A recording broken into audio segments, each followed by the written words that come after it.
يا أيها الذين آمنوا اتقوا الله حق تقاته ولا تموتن إلا وأنتم مسلمون يا أيها الناس اتقوا ربكم الذي خلقكم من نفس واحدة وخلق منها زوجها وبث منهما رجالا كثيرا ونساء واتقوا الله الذي تساءلون به والأرحام إن الله كان عليكم رقيبا يا أيها الذين آمنوا اتقوا الله وقولوا قولا سديدا يصلح لكم أعمالكم ويغفر لكم ذنوبكم ومن يطع الله ورسوله فقد فاز فوزا عظيما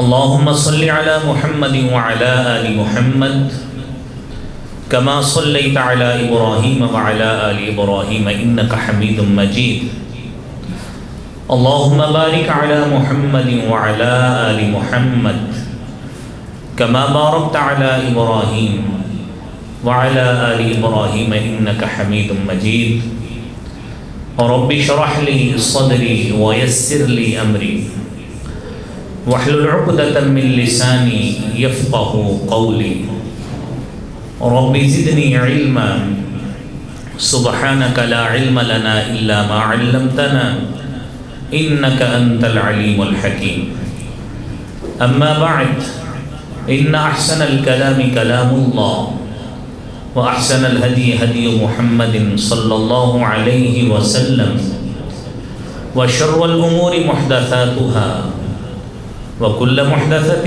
بدعة وكل بدعة ضلالة الضلالة في النار أعوذ بالله السميع العليم من الشيطان الرجيم بسم الله الرحمن الرحيم ولله على الناس حج البيت من استطاع إليه سبيلا ومن كفر فإن الله غني عن العالمين صدق الله العظيم حمد و ثنا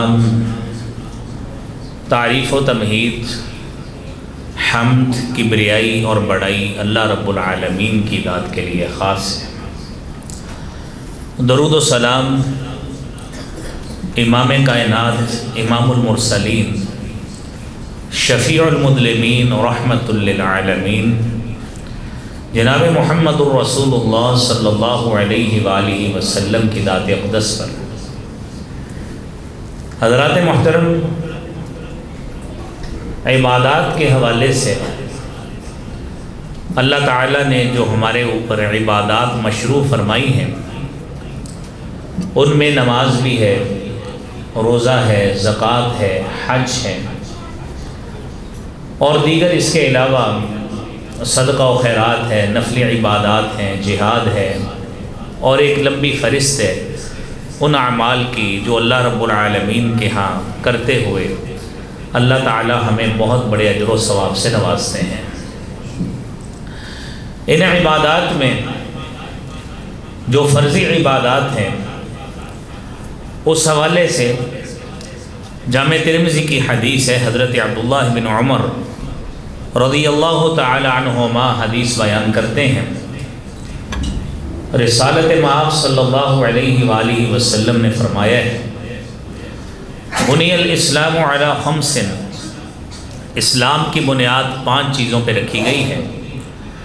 شہادت اللہ الہ الا اللہ، اس بات کی شہادت دینا کہ اللہ رب العالمین وحدہ لا شریک ہے، اس کے علاوہ کوئی معبود نہیں ہے، اور جناب محمد الرسول اللہ صلی اللہ علیہ وآلہ وسلم اللہ کے رسول ہے۔ وَإِقَامِ الصَّلَاةِ، ارکان اسلام میں دوسرا رکن نماز کا قیام ہے۔ تیسرا رکن ایتاء الزکاۃ، زکوٰۃ کی ادائیگی ہے۔ چوتھا رکن وصوم رمضان، رمضان المبارک کے روزے رکھنا ہے۔ اور 5واں رکن ہے حج البیت من استطاع الیہ سبیلا، کہ بیت اللہ کا حج کرنا اس شخص کے لیے ہے جو شخص اس کی طرف راستے کی استطاعت رکھتا ہے۔ اور جامع ترمذی ہی کی روایت ہے۔ حضرت علی رضی اللہ تعالی عنہ حدیث بیان کرتے ہیں، حضور کریم صلی اللہ علیہ وآلہ وسلم نے فرمایا ہے، من ملک زادن او راحلتن، جو شخص زاد راہ کا مالک ہوتا ہے، سفری اخراجات کو برداشت کر سکتا ہے، اس کے اندر مالی حیثیت اور مالی حالت اللہ تعالیٰ نے ایسی رکھی ہے کہ وہ سفری اخراجات اور دیگر معاملات کو برداشت کرنے اور طے کرنے کی صلاحیت رکھتا ہے، فلم یحج، اس کے باوجود وہ حج نہیں کرتا، فلا علیہ ان یموت یہودیا او نصرانیا، اللہ رب العالمین کے ہاں ایسے شخص کا کوئی اعتبار نہیں ہے کہ وہ یہودی ہو کے مرتا ہے یا عیسائی ہو کے مرتا ہے۔ آپ تصور کریں اس بات کا کہ حج بیت اللہ قرآن کریم کی اس آیت میں جو آپ نے خطبہ مسنونہ میں سماعت فرمائی ہے، سورہ آل عمران کی آیت ہے، وَلِلَّهِ عَلَى النَّاسِ حِجُّ الْبَيْتِ مَنِ اسْتَطَاعَ إِلَيْهِ سَبِيلًا، کہ اللہ رب العالمین کے لیے ہے، یعنی ہم نے اس کی عبادت کرنی ہے، عبادت کا حق اس کا ادا کرنا ہے۔ کس شخص نے کرنا ہے؟ من استطاع الیہ سبیلا، کہ بیت اللہ کا حج کرنا ہے اس شخص نے جو راستے کی استطاعت رکھتا ہے۔ اب کیفیت یہ ہے کہ راستے کی استطاعت رکھنا، سفری اخراجات کا ہونا، یہ تمام وہ باتیں ہیں جو ایک آدمی کے لیے، ایک مسلمان کے لیے حج کو فرض کرتے ہیں۔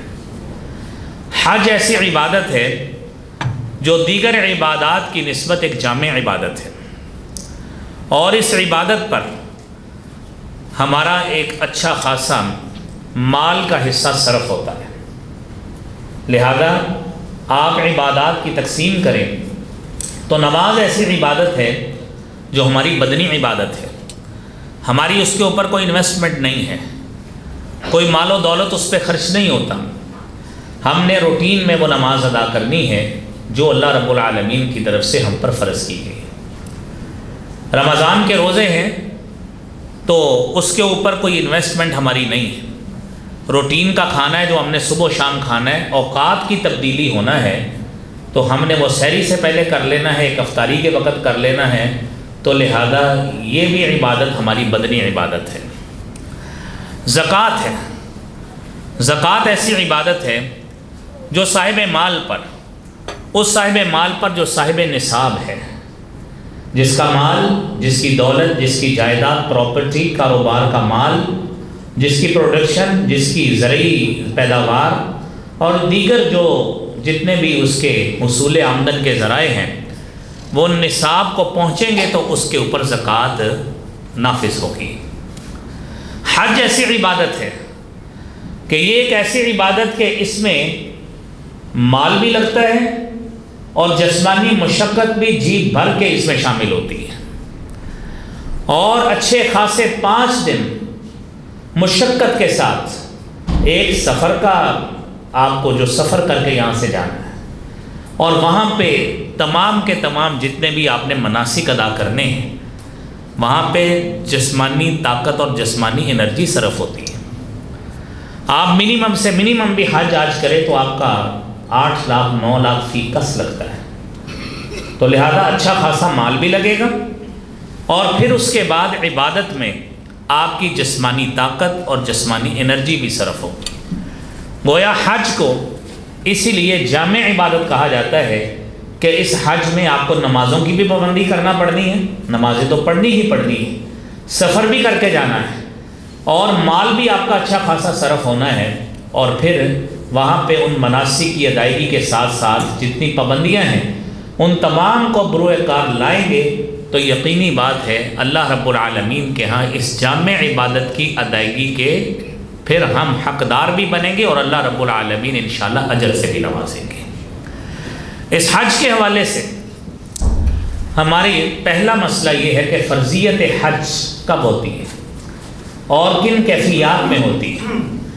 حج کی فرضیت کے لیے سب سے پہلا جو کام ہے وہ ہے اسلام۔ مسلمان کے اوپر حج فرض ہے، غیر مسلم کے اوپر تو یہ عبادت نہیں ہے، غیر مسلموں کے ہاں ان کی اپنی عبادت کے طریقے ہیں جو ان کے انبیاء گزرنے کے ساتھ ساتھ ان کی شریعتیں منسوخ ہو گئیں، اور اب جو شریعت چلے گی وہ جناب محمد الرسول اللہ صلی اللہ علیہ وآلہ وسلم ہی کی چلے گی۔ تو لہذا سب سے پہلے مسلمان ہونا، مسلمان ہے، اور پھر دوسری شرط اس کے ساتھ عاقل بھی ہو، بالغ بھی ہو۔ یعنی عاقل کا مطلب وہ شخص باشعور ہو، اس کے حواس سینسز کام کرتے ہوں۔ مجنون آدمی، دیوانہ آدمی، پاگل آدمی جس کے حواس کام نہیں کرتے اس کے اوپر حج فرض نہیں ہے۔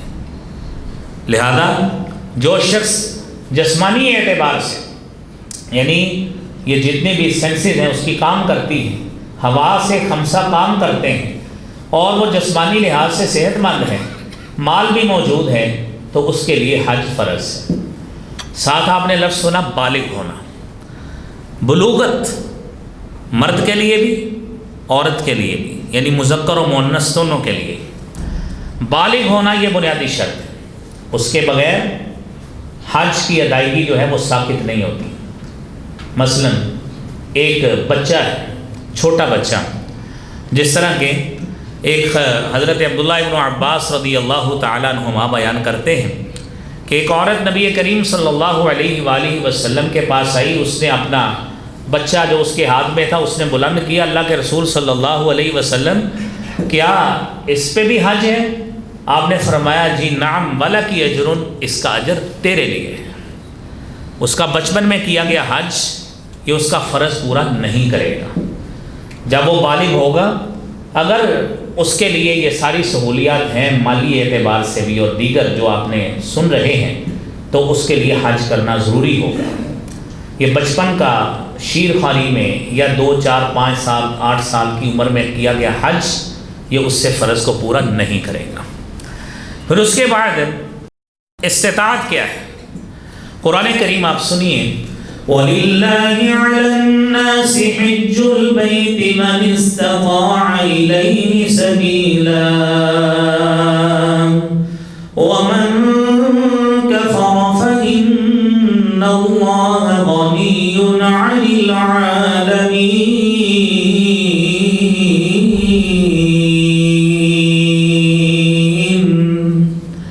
اللہ رب العالمین کا ہم نے عبادت کا حق ادا کرنا ہے، وہ بڑا حق ہے بیت اللہ کا حج۔ کس کے لیے؟ جو راستے کی استطاعت رکھے۔ اب یہاں پہ یہ مسئلہ آپ نے بڑا باریکی سے سمجھنا ہے۔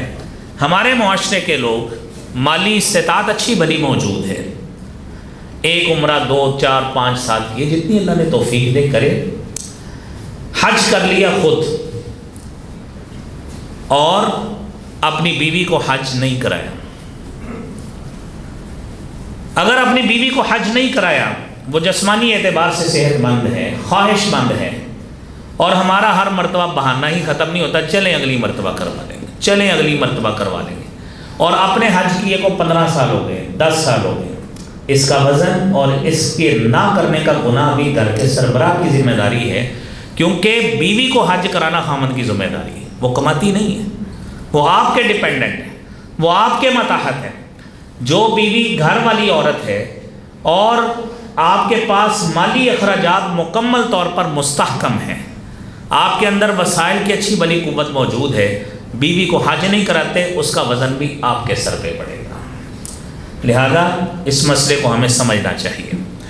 رسول کریم صلی اللہ علیہ وآلہ وسلم سے استطاعت کا جب پوچھا گیا کہ اللہ کے رسول استطاعت سے کیا مراد ہے، تو آپ نے بھی وہی لفظ بولا الزاد والراحلہ، کہ زاد راہ، سفری اخراجات۔ اور یہاں پہ یہ مسئلہ سمجھ لیں، بسا اوقات کچھ ایسی شخصیات ہوتی ہیں کہ جو بین الاقوامی لحاظ سے ان پہ بین ہوتا ہے، وہ کسی یعنی اوورسیز میں سفر نہیں کر سکتے، ایک ملک سے دوسرے ملک سفر نہیں کر سکتے، کوئی دشمن پابندی لگا دے، جس طرح کہ ہمارے پچھلے حکمرانوں میں کئی فلسطین کے جو جہادی تنظیمیں ہیں ان کے سربراہان پہ پابندی تھی کہ وہ اس ملک سے باہر نہیں جا سکتے، ان کی خواہش تھی حج کرنے کی، اللہ خواہش کے مطابق ثواب دے دیتے ہیں، تو ایسی کیفیت میں وہ وزن ان پر اور گناہ ان پر نہیں ہوتا، یہ بات ذہن میں رہے۔ بسا اوقات بندے کی اپنے ڈیفالٹ ہونے کی وجہ سے اس کا نام ECL میں ڈال دیا جاتا ہے، ایگزٹ کنٹرول لسٹ میں ڈال دیا جاتا ہے۔ اب اس چیز کا وزن وہ حکومت پہ ڈالے، وہ اپنی کرپشن کو صاف کرے، یہ کام اس کو کرنا چاہیے۔ یہ حکومت کا قصور نہیں ہے، کرپشن آپ نے کی ہے جس وجہ سے ECL میں نام آپ کا ڈلا ہے، ایگزٹ کنٹرول لسٹ میں ڈلا ہے۔ لہذا یہ جو اپنے تائیں کام کرنے والے ہیں یہ اپنے تائیں محفوظ رکھیں، تب یہ حج کی فرضیت ہمارے لیے شامل ہوگی۔ نبی کریم صلی اللہ علیہ وآلہ وسلم سے ایک ایسی عورت کا مسئلہ ثابت ہے، یہاں پہ یہ بھی واضح ہو جائے کہ اگر کوئی شخص جسمانی اعتبار سے سفر نہیں کر سکتا، مال موجود ہے، وسائل موجود ہیں، جسم اتنا نحیف کمزور ہے کہ آپ چل پھر نہیں سکتے، اور آپ کی کیفیت جسمانی اس اعتبار سے ہے کہ آپ 1-2 گھنٹے سفری، کئی مسائل ہوتے ہیں جسمانی اعتبار سے کہ وہ طبی مسائل سے بھی آپ نبرد آزما نہیں ہو سکتے، برداشت نہیں کر سکتے، تو ایسی کیفیت میں فریضہ حج کی کیفیت کیا ہوگی؟ ایسی کیفیت میں حج بدل ہوتا ہے۔ نبی اکرم صلی اللہ علیہ وآلہ وسلم سے حضرت عبداللہ بن عباس رضی اللہ تعالیٰ عنہما روایت کرتے ہیں، صحیح بخاری کی 1852 نمبر حدیث ہے، ان امرأة من جہینہ جاءت الی النبی صلی اللہ علیہ وآلہ وسلم، قبیلہ جہینہ کی ایک عورت نبی کریم صلی اللہ علیہ وسلم کے پاس آئی اور کہنے لگی ان امی نذرت ان تحج، میری ماں نے تو نظر مانی تھی کہ میں حج کروں، لیکن اس کی کیفیت ایسی ہے کہ وہ حج نہیں کر سکی، حتی ماتت، یہاں تک کہ وہ مر گئی، فوت ہو گئی۔ افحج عنہا، کیا میں اس کی طرف سے حج کروں؟ نبی کریم صلی اللہ علیہ وآلہ وسلم نے کہا حجی عنہا، اس کی طرف سے حج کرو، اس کی طرف سے حج کرو۔ اور یہ یاد رکھیں جس کی طرف سے حج کرنا ہے اس نے پہلے اپنا حج کیا ہوا ہو۔ نبی کریم صلی اللہ علیہ وسلم کے زمانے میں ایک شخص شبرما کی طرف سے حج کر رہا تھا اور کہہ رہا تھا لبیک عن شبرما، جب تلبیہ پڑھ رہا تھا۔ آپ صلی اللہ علیہ وسلم نے اس سے پوچھا بتائیے آپ نے خود حج کیا ہے؟ اس نے کہا نہیں۔ آپ نے فرمایا اپنا حج پہلے کرو، اگلے سال آ کے اس کی طرف سے کرو۔ تو لہذا پہلے اپنا حج کیا ہوا ہونا چاہیے۔ تو لہذا یہ مسئلہ بھی ثابت ہوا کہ اگر جسمانی استطاعت اور کیفیت نہیں ہے ایسی، یا کوئی نظر مانی ہے، وہ دوسری حدیث اور موجود ہے کہ ایک صحابی اور اس نے کہا جی نظر مانی ہوئی تھی، آپ نے پوچھا ارأیت ان کان علیہ دین، اگر تیرے اس صاحب پہ قرض ہوتا تو کیا اس قرض کو تو ادا کرتا؟ صحابی کہتا ہے جی ہاں ضرور ادا کرتا۔ آپ نے فرمایا فدین اللہ احق ان یقضی، یہ اللہ کا قرض ہے جو اس مرنے والے پہ ہے، لہذا اس کی طرف سے اب حج کرو۔ لہذا کسی کی طرف سے حج کرنا حج کا بدل، حج بدل کہلاتا ہے، تو لہذا یہ مسئلہ بھی ثابت ہوا۔ اس کے بعد ہے ذی محرم کا مسئلہ۔ رسالت مآب صلی اللہ علیہ وآلہ وسلم نے فرمایا لا تسافر المرأة الا مع ذی محرم، کوئی عورت محرم کے بغیر سفر نہ کرے، محرم کے بغیر سفر نہ کرے۔ جتنے بھی اس کے محرم کے رشتے ہیں ان کو ساتھ لاتے ہوئے، خامد ہے، بیوی ہے، بیوی کے لیے اس کا خامد ہے، اس کا بھائی ہے، اس کا والد ہے، اس کا بیٹا ہے، جو محرم کے رشتے ہیں ان کے ساتھ کسی کے ساتھ بھی اس کا حج ہو سکتا ہے۔ اور اس حوالے سے جو آخری مسئلہ ہے فرضیت حج کی شرائط کے حوالے سے، وہ ہے ترغیب بھی ہے، اور ساتھ اللہ کے رسول صلی اللہ علیہ وسلم نے ہمیں ترغیب بھی دی، اور ساتھ ایک قسم کی سمجھیں ہمیں کھچائی بھی کی، ہمارا دماغ بھی سیٹ کیا۔ ان ڈھیلے اور جو جس کو سمجھ لیں سست لوگ، جس طرح میں نے پہلے بات کی کہ 10 15 سال گزار دیے، کر لیں گے، پھر کر لیں گے، پھر کر لیں گے، اگلے سال کر لیں گے۔ سنن ابن ماجہ کی حدیث ہے 2883 نمبر، حضور کریم صلی اللہ علیہ وسلم نے فرمایا من اراد الحج فلیتعجل، جو شخص حج کا ارادہ رکھتا ہے فلیتعجل، اس کو جلدی کرنا چاہیے۔ فإنه قد يمرض المریض، بیماری بھی واقع ہو سکتی ہے، گھر میں کوئی مریض ہو سکتا ہے، آپ جا نہیں سکتے پھر۔ وتضل الضالہ، آپ کی کوئی چیز گم ہو سکتی ہے، کاروبار میں گھاٹا پڑ گیا ہے، مسائل ایسے مالی اعتبار سے بن گئے، پھر آپ جو بہانہ ماریں گے اب پیسے نہیں ہیں، تو اس لیے فوری حج کریں۔ وَتَعْرِضُ الْحَاجَةَ، کوئی ایسی ضرورت پیش آ سکتی ہے، گھر میں ٹھہرنا آپ کے لیے ضروری ہو گیا۔ کئی دنیا کے ایسے مسائل ہیں، بندہ کہتا ہے میں ایک دن گھر سے باہر نہیں نکل سکتا، تو اس لیے اس حدیث کو مد نظر رکھتے ہوئے فوری طور پر وسائل موجود ہیں۔ آج کا جمعہ اس کا عنوان رکھا ہی اس لیے ہے کہ ممکن ہے کسی شخص کے بارے میں اس کا ذہن بن جائے، اس کے کسی عزیز کا ذہن بن جائے، آپ ان مسائل کو سنیں اور اسی حوالے سے کسی شخص کی اصلاح ہو جائے، تو ہمارے لیے حضرت علی رضی اللہ تعالیٰ عنہ کی حدیث کے مطابق خیر لک من حمر النعم، کہ علی تیری اصلاح سے ایک بندہ بھی سیدھے رستے پہ آ گیا تو آپ کے لیے سرخ اونٹوں سے بہتر ہے۔ اور حج کے حوالے سے اگلا ہمارا حصہ ہے حج کی فضیلت کے حوالے سے۔ اللہ رب العالمین نے حضرت ابراہیم علیہ السلام کو اس وقت جب انہوں نے بیت اللہ کی تعمیر کی تو کہا کہ آپ لوگوں میں اعلان کیجیے۔ سورہ حج میں اللہ تعالیٰ نے اس کا تذکرہ فرمایا ہے، وَأَذِّن فِي النَّاسِ بِالْحَجِّ يَأْتُوكَ رِجَالًا وَعَلَى كُلِّ ضَامِرٍ يَأْتِينَ مِن كُلِّ فَجٍّ عَمِيقٍ۔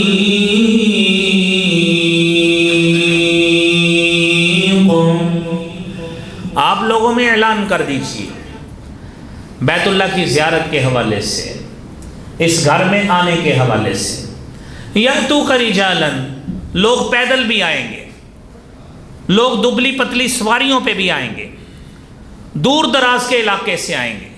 اور آج میرے بھائیوں، دنیا کو کوئی مسلمان ایسا نہیں ہے وہ پیسے جوڑ کر، کمیٹیاں ڈال کر، اپنے وسائل کو تنگ کر کے بھی اس کی خواہش ہوتی ہے کہ میں ضرور بیت اللہ کا حج کروں، میں بیت اللہ کی زیارت کروں، عمرہ کروں، نوافل پڑھوں۔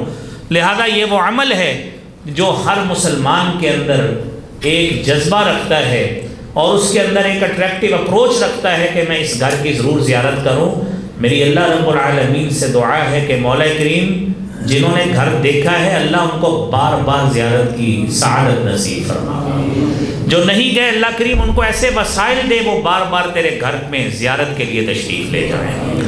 نبی کریم صلی اللہ علیہ وآلہ وسلم نے اس کی فضیلت کے حوالے سے فرمایا، ایمان اور جہاد کے بعد، ایمان اور جہاد کے بعد سب سے افضل عمل حج کا عمل ہے۔ صحیح بخاری کی حدیث ہے 1519 نمبر، سیدنا ابو ہریرہ رضی اللہ تعالی عنہ بیان کرتے ہیں کہ اللہ کے رسول صلی اللہ علیہ وآلہ وسلم سے پوچھا گیا کہ یا رسول اللہ صلی اللہ علیہ وسلم ای الاعمال افضل، کون سے اعمال افضل ترین ہیں؟ آپ علیہ السلام نے فرمایا پہلا عمل جو افضل ترین ہے وہ ہے ایمان باللہ و رسولہ، اللہ اور اس کے رسول پر ایمان لانا افضل ترین عمل ہے۔ دوسری بات، صحابی نے پوچھا ثم ماذا، اللہ کے رسول صلی اللہ علیہ وسلم پھر کون سا؟ آپ نے فرمایا جہاد فی سبیل اللہ، اللہ کے راستے میں جہاد کرنا، اللہ کے راستے میں اعلاء کلمت اللہ کی خاطر اس کے علم کو بلند کرنا، جہاد کرنا، یہ ایمان کے بعد افضل ترین عمل ہے۔ صحابی رسول پوچھتے ہیں ثم ماذا، اللہ کے رسول صلی اللہ علیہ وسلم بتائیے پھر کون سا عمل ہے؟ آپ نے فرمایا حج مبرور، ایسا حج جو نیکیوں سے بھرپور ہے۔ اور نیکیوں سے بھرپور کون سا حج ہوتا ہے؟ وہ قرآن کریم کی طرف رجوع کیجیے۔ الحج اشہر معلومات فمن فرض فیہن الحج فلا رفث ولا فسوق ولا جدال فی الحج وما تفعلوا من خیر يعلمه الله وتزودوا فإن خير زاد التقوى واتقون يا أولي الألباب۔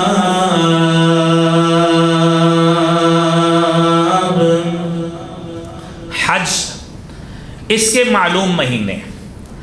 میں نے جس طرح ابتدا میں بھی بات کہی کہ عام عبادت آپ روئے زمین پر کسی جگہ پہ بھی کر سکتے ہیں، کسی وقت بھی کر سکتے ہیں. آپ کی نماز ادھر فیصل آباد میں بھی ہو سکتی ہے، آپ کسی اور شہر میں چلے جائیں وہاں پہ بھی ہو جائے گی. روزہ آپ کسی اور علاقے میں کسی اور ملک میں بھی رکھ سکتے ہیں، پاکستان میں بھی رکھ سکتے ہیں، دنیا کے ہر نکر میں ہر کونے میں یہ عبادت ہو سکتی ہے. حج کا عمل ایسا عمل ہے جو دو خصوصیات کا حامل ہے. اشہر معلومات، اس کے معلوم مہینے ہیں، اس کے مخصوص دن ہیں. آپ ان دنوں کے علاوہ حج نہیں کر سکتے. کوئی شخص سوچے میں یکم ذی الحج سے حج شروع کر لوں، یہ ہو نہیں سکتا. اس کو 8 ذی الحج سے یوم ترویہ کو ہی اپنے مناسک کے حج شروع کرنے ہیں. اگر نہیں کرے گا اس کا حج وہ حج نہیں ہوگا. تو یہ عمل ذہن میں رکھیے کہ حج کے مخصوص مہینے، اس کے علاوہ یہ حج نہیں ہوگا. حج کی مخصوص جگہ ہے.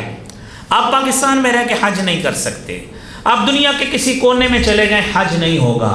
حج کے لیے آپ کو جانا پڑے گا اسی علاقے میں جس کو مکہ المکرمہ کہتے ہیں، اس علاقے میں جانا پڑے گا. لہذا یہ جگہ کے اعتبار سے بھی مخصوص، یہ علاقے کے اعتبار سے بھی مخصوص، اور پھر یہ تاریخ اور دنوں کے اعتبار سے بھی مخصوص. نہ اس جگہ کے علاوہ کہیں حج ہو سکتا ہے، اور نہ ہی کسی اور تاریخ میں ہو سکتا ہے، اور نہ ہی اس کی قضائی کسی عام دنوں میں ہو سکتی ہے جس طرح نماز کی ہو سکتی ہے یا روزے کی ہو سکتی ہے. زکوٰۃ بھی حتیٰ کہ مؤخر کی جا سکتی ہے اگر وسائل کا مسئلہ ہے. لیکن حج کا عمل ایسا عمل ہے کہ اگر اس کی آپ قضائی بھی دیں گے تو اگلے سال 8 ذی الحج کا دوبارہ انتظار کرنا پڑے گا. تو اس لیے یہ اتنی جامع عبادت ہے. اب حدیث سنیے جو آپ نے سنا حج مبرور، اس کی تشریح قرآن کی آیت میں بھی ہوئی اور دوسری حدیث طیبہ میں سے بھی ہوئی. فرمایا من فرض فیہن الحج، جس شخص پہ حج فرض ہوا، فلا رفث ولا فسوق ولا جدال فی الحج، نہ کوئی بے حیائی اور بےہودگی کا ارتکاب کرنا ہے، نہ کسی گناہ کا ارتکاب کرنا ہے، نہ شور شرابہ کرنا ہے، نہ کسی کے لیے تنگی کا سما پیدا کرنا ہے، ولا جدال، نہ کسی کے ساتھ جھگڑنا ہے. اور نبی کریم صلی اللہ علیہ وسلم نے اس کی مزید وضاحت اس طرح فرمائی. فرمایا من حج فلم یرفث، من حج فلم یرفث ولم یسخب، جس نے حج کیا اس نے اس میں کوئی گناہ کا ارتکاب نہیں کیا، ولم یسخب، اس نے کوئی شور شرابہ نہیں کیا. آپ نے فرمایا کان کیوم ولدتہ امہ، اس کی کیفیت ایسے ہے جس طرح اس کی پیدائش ہی آج ہوئی ہے. اور دوسری حدیث میں آتا ہے والحج المبرور، یہ حج مبرور ایسا حج ہے جس میں نیکیاں ہی نیکیاں ہیں. آپ نے کوئی گناہ نہیں کیا، آپ نے کسی کو تنگ نہیں کیا، شور شرابہ نہیں کیا. فرمایا لیس لہ جزاء الا الجنہ، حج مبرور کی جزا صرف جنت ہی جنت ہے، اس کے علاوہ کوئی جزا ہی نہیں ہے. تو میرے بھائیوں، یہ عبادت یہ اتنی جامع عبادت ہے. اور آپ صلی اللہ علیہ وآلہ وسلم نے دوسری حدیث میں حجاج کرام، یہ حج بیت اللہ کی سعادت حاصل کرنے والے حاجی عبداللہ ابن عمر رضی اللہ تعالی عنہما حدیث بیان کرتے ہیں. سنن ابن ماجہ کی 2893 نمبر حدیث ہے. فرمایا الغازی فی سبیل اللہ، اللہ کے رستے میں جو شخص غازی رہتا ہے، جہاد کرتا ہے، والحاج والمعتمر، حج کرنے والا شخص، عمرہ کرنے والا شخص، وفد اللہ، یہ اللہ کا وفد ہے، اللہ کی جماعت ہیں. دعاہم فاجابوا، جب یہ اللہ رب العالمین سے دعا کریں اللہ تعالیٰ ان کی دعا کو قبول کرتا ہے. اگر یہ اللہ سے سوال کریں فاعطاہم، اللہ کریم ان کو عطا بھی کرتے ہیں. تو میرے بھائیوں، جب اللہ تعالیٰ نے ان کی اتنی فضیلت رکھی ہے تو اس کے لیے دعا کرنی چاہیے، اللہ کریم ہمیں بار بار یہ سعادت نصیب فرمائے. اور تیسری بات، یہ حج ایسا عمل ہے کہ اس سے فقیری ختم ہوتی ہے. نبی کریم صلی اللہ علیہ وسلم نے فرمایا ادیم الحج والعمرہ، یہ حج اور عمرہ پے در پہ کرو. یہ دو احادیث ہیں، آپ دونوں سنیے. آپ نے فرمایا تابعوا بین الحج والعمرہ، حج اور عمرے کی مطابقت کرو. اللہ تعالیٰ نے آپ کو وسائل دیے، حج کرو، پھر وسائل دیے عمرہ کرو. میرے بھائیوں، سب سے بہترین حج، سب سے بہترین سفر، سب سے بہترین جو بھی رخت سفر باندھیں، وہ بہترین سفر وہی ہے جو ہم بیت اللہ کی طرف رخت سفر باندھتے ہیں. اور یہ وہ سفر ہے کہ جس کی ابتدا ہی نیک نیتی سے ہوتی ہے۔ آپ گھر سے نکلتے ہیں اور یہ نیت لے کے نکلتے ہیں میں تو اللہ کے گھر کے لیے جا رہا ہوں، آپ کا وہاں سے نکلنا بھی نیکی، وہاں سے نکلنا بھی عبادت، سفر کی صعوبت بھی عبادت، ہر طرح کا سفر جتنی مشقت برداشت کرتے جائیں گے انشاءاللہ نامہ اعمال میں اجر ہی اجر لکھتا جاتا رہے گا۔ اور دنیا میں کوئی ایسا سفر نہیں ہے، آپ وادی کاغان ناران چلے جائیں، بابو سر ٹاپ چلے جائیں اور آگے چلے جائیں، جتنا مرضی پھر لیں، یہ نیکی آپ کو کسی سفر میں حاصل نہیں ہو سکتی۔ یہ نیکی ملے گی تو اسی سفر میں ملے گی۔ سب سے مقدس سفر ہے، دنیا میں کسی سفر کو آپ مقدس سفر نہیں کہہ سکتے۔ اگر مقدس سفر ہے تو وہ وہی ہے جو حج بیت اللہ کے لیے اور جو عمرہ کے لیے کیا جاتا ہے، یہی مقدس سفر ہے۔ میرے محبوب پیغمبر جناب محمد الرسول اللہ صلی اللہ علیہ وسلم نے فرمایا، یہ حج اور عمرہ فَإِنَّهُمَا يَنْفِيَانِ الْفَقْرَ وَالذُّنُوبَ، یہ آپ سے فقیری اور گناہوں کو اس طرح زائل کر دیتا ہے کما ينفی الکیر خبث الحدید، جس طرح ایک بھٹی لوہا جلانے والی جس طرح لوہے سے زنگ کو اتار کے لوہے کو صاف کر دیتی ہے، اللہ کریم تمہاری ان عبادتوں کی وجہ سے تمہیں گناہوں سے اور فقیری سے صاف کر کے رکھ دیتے ہیں۔ تو یہ عبادت اتنی جامع عبادت ہے۔ اور میرے محترم بھائیوں، حضور کریم صلی اللہ علیہ وآلہ وسلم نے اس سفر حج کے مقدس ہونے کے حوالے سے، اور پھر اگر اس میں سے کوئی بندہ مر بھی جائے، آپ دونوں حدیث سنیں۔ پہلی حدیث جو حضرت ابو ہریرہ رضی اللہ تعالیٰ عنہ سے مروی ہے، ترغیب و ترہیب کی 1114 نمبر حدیث ہے۔ آپ صلی اللہ علیہ وسلم نے فرمایا، من خرج حاجا، جو شخص حج کی غرض سے نکلا، فمات، اور راستے میں کسی بھی جگہ پہ بھی اس کی موت ہو گئی، اللہ رحم کرے جہاز کریش ہو گیا، جاتے ہوئے مکہ سے مدینہ یا کسی سفر میں احرام کی کیفیت میں، احرام کے بغیر حج کے سفر میں آپ نکلیں، کسی جگہ پہ بھی موت واقع ہو گئی، فرمایا کتب اللہ له اجر الحاج الی یوم القیامہ، قیامت کے دن تک اللہ کریم اس کے لیے حج کا ثواب جو ہے وہ لکھتے رہتے ہیں، اس کے لیے حج کا ثواب لکھا جاتا ہے۔ ومن خرج معتمرا، جو عمرے کی غرض سے نکلا، فمات، اور وہ مر گیا، اس کی موت واقع ہو گئی، اسی طرح اللہ کریم اس کے لیے عمرے کا اجر عطا فرماتے ہیں اس کو۔ اور پھر اسی طرح صحیح مسلم کی جو حدیث ہے، حضرت عبداللہ ابن عباس رضی اللہ تعالیٰ عنہما بیان کرتے ہیں، مسلم کی 1206 نمبر حدیث، ایک شخص اللہ کے رسول صلی اللہ علیہ وسلم کے ساتھ حج میں شامل تھا، 10 ہجری کی بات ہے، اور حج میں شامل میدان عرفات میں وقوف بھی کیا ہے، وقوف عرفات میں شامل ہوا، اچانک اونٹنی نے کوئی جمپ مارا، وہاں سے گرا، اس کا منکا ٹوٹ گیا، اس کی وفات ہو گئی۔ نبی کریم صلی اللہ علیہ وسلم نے فرمایا، اغسلوہ بماء وصدر، اس کو پانی کے ساتھ، بیری کے پتوں کے ساتھ اس کو غسل دو، وکفنوہ فی ثوبین، اس کو اس کے اسی احرام کی 2 چادروں میں اس کو کفن دے دو، ولا تخنطوہ، اس میں خوشبو مت لگانا، ولا تخمروا رأسہ، اس کے سر کو نہیں ڈھانپنا، اور اسی طرح ہی آپ نے اس کو دفنا دینا ہے۔ فإن اللہ تعالی یبعثہ یوم القیامت ملبیا، کل قیامت کے روز اللہ تعالیٰ اس کو اٹھائیں گے، یہ لبیک اللہم لبیک کہتے ہوئے اٹھے گا۔ اس سے بہترین کون سی موت ہو سکتی ہے؟ میرے بھائیوں، یہ وہ اجر یہ جو اتنا بڑا اس کو ملا ہے، یہ اس کو حج کی وجہ سے ملا ہے، یہ اس نیت کی وجہ سے ملا ہے کہ جس نیت کی بنا پہ وہ اس سفر حج میں تھا۔ اور میرے بھائیوں، یہ حج ایسا عمل ہے، آپ کے سارے گناہ سابقہ سارے کے سارے مٹ جاتے ہیں، لیکن بات ذہن میں رکھیے، من حج فلم یرفث ولم یصخب، گناہ کا ارتکاب نہ کرے۔ بندہ وہاں پہ اللہ سے توبہ کرتا ہے، اللہ سے توبہ کرے کہ میں جی یہ کام کر لوں، وہ کام، اللہ نافرمانی نہیں کروں گا، آتے ہی دوبارہ اللہ کی بھی نافرمانی، نماز بھی چھوڑ دی، روزہ بھی چھوڑ دیا، کوتاہیاں شروع کر دی، یہ اس کے لیے اجر نہیں ہے۔ یہ اجر کس کے لیے؟ جو حضرت عمر بن عاص رضی اللہ تعالی عنہ، نبی کریم صلی اللہ علیہ وسلم کے جلیل القدر صحابی ہیں، آپ صلی اللہ علیہ وسلم کے پاس بیعت کرنے کے لیے آئے، نبی کریم صلی اللہ علیہ وسلم نے اپنا ہاتھ مبارک آگے کیا، عمر بن عاص نے اپنا ہاتھ پیچھے کر لیا۔ اللہ کے رسول صلی اللہ علیہ وسلم نے حیران ہو کے پوچھا، عمر ہاتھ پیچھے کیوں کر لیا ہے؟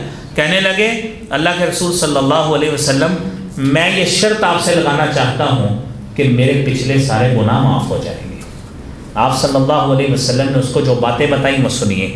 آپ نے فرمایا اما علمت، امر جانتے نہیں ہو، ان الاسلام یہدم ما کان قبلہ، آپ کا اسلام قبول کرنا آپ کے پچھلے سارے گناہوں کو دھو ڈالتا ہے۔ وان الہجرہ تہدم ما کان قبلہ، اور جو ہجرت کرنے کا عمل ہے، جو اللہ کے لیے آپ ایک علاقہ چھوڑ کر دوسرے میں جاتے ہیں، اس کے ساتھ بھی آپ کے سارے گناہ جو ہے وہ اللہ معاف کر دیتے ہیں۔ اور پھر اس کے ساتھ آپ نے فرمایا وَأَنَّ الْحَجَّ يَهْدِمُ مَا كَانَ قَبْلَهُ، اور حج کرنے کا عمل اتنا بڑا عمل ہے، اتنی بڑی عبادت ہے، آپ کے پچھلے جتنے بھی گناہ ہوں گے اللہ اس حج کی برکت سے سارے گناہوں کو معاف کر دیتے ہیں۔ میرے محترم بھائیوں، بندہ دنیا میں انویسٹمنٹ کرتا ہے، پیسے لگاتا ہے، دنیا میں کئی کام ہیں، کاروبار بھی کرتا ہے، جائیداد بھی خریدتا ہے، پراپرٹی بھی خریدتا ہے، اچھی اچھی گاڑیاں خریدتا ہے، یا اپنی زندگی کو بہتر سے بہتر بنانے کی کوشش کرتا ہے۔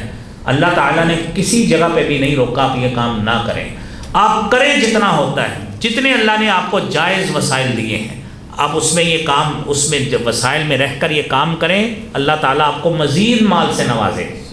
لیکن ساتھ یہ بات ذہن میں رکھیں، تابعوا بین الحج والعمرہ، اس حدیث کو نہیں بھولنا کہ حج اور عمرے کی کثرت سے مطابقت کرو، حج اور عمرے کی کثرت سے ایک دوسرے کے پیچھے اس کو کرو، کیونکہ آپ یہ عمل کریں گے، آپ کا یہ عمل کرنا اللہ رب العالمین کے ہاں آپ کے درجات کو بھی بلند کرے گا، آپ کے گناہوں کو بھی مٹوائے گا، فقیری تنگ دستی کو بھی دور کرے گا۔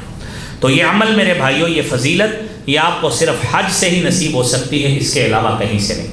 اور اس حوالے سے میرے بھائیوں دو باتیں ہیں، آپ وہ دونوں سماعت فرمائیں۔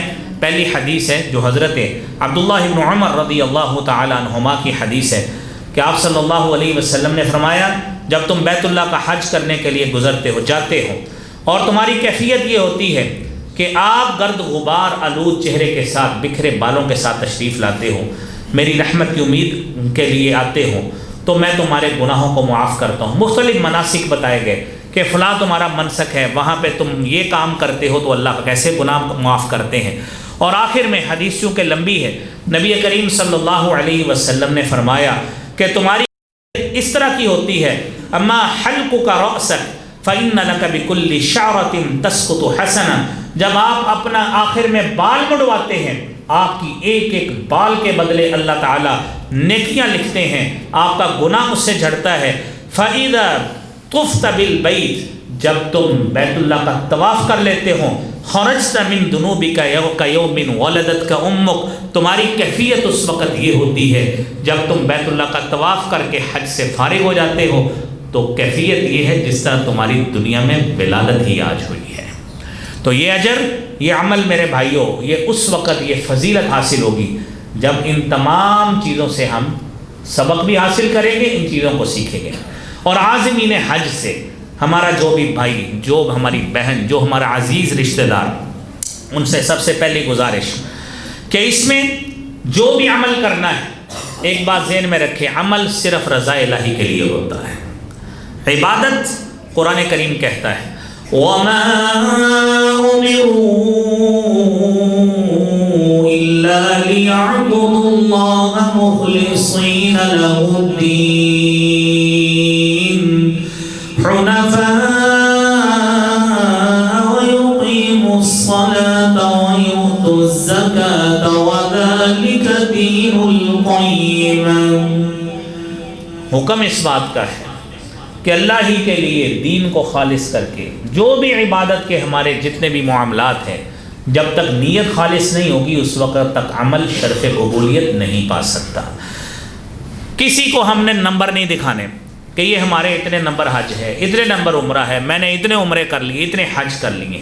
خلوص نیت ہر عبادت میں شرط۔ دوسرا عمل کہ حج کے جتنے بھی اخراجات ہیں حلال کمائی سے ہونے چاہیے، کوئی اس میں رتی برابر بھی اگر مال مشکوک ہوا تو وہ حدیث ذہن میں رکھیں جو نبی کریم صلی اللہ علیہ وسلم نے اس شخص کے بارے میں فرمایا رجل اشعث اغبر ثائر الراس يطيل السفر، پراگندہ کیفیت، بال بکھرے ہوئے ایک شخص کے چہرے پہ، جسم پہ گرد و غبار کے اثرات، لمبا سفر کر کے آیا ہے، یمد یدی، اپنے ہاتھ بڑھاتا ہے، یا ربی یا ربی، اللہ کو منانے کی کوشش کرتا ہے۔ میرے نبی نے فرمایا حقیقت کیا ہے؟ مطعمہ حرام، اس کا کھانا حرام کمائی ہے، ومشربہ حرام، اس کا پینا حرام کمائی ہے، وغذی بالحرام، غذا بھی حرام کمائی کی لیتا ہے، لوگوں کو فراڈ کرتا ہے، جھوٹ بولتا ہے، سود رشوت اور جتنے بھی حرام کے ذرائع ہیں۔ آپ نے فرمایا وملبسہ حرام، کپڑے پہنے وہ بھی حرام کمائی کے۔ میرے نبی نے فرمایا انا یستجاب لہ، اس کی قبولیت کیسے ہوگی؟ جس کی ساری بنیاد ہی حرام پہ ہے اس کی قبولیت کیسے ہوگی؟ لہذا یہ دوسری گزارش۔ تیسری گزارش یہ ہے اپنے گناہوں سے سچی توبہ کر کے جانا چاہیے، پتہ نہیں ساتھیوں سے بعد میں ملنا نصیب ہونا ہے کہ نہیں۔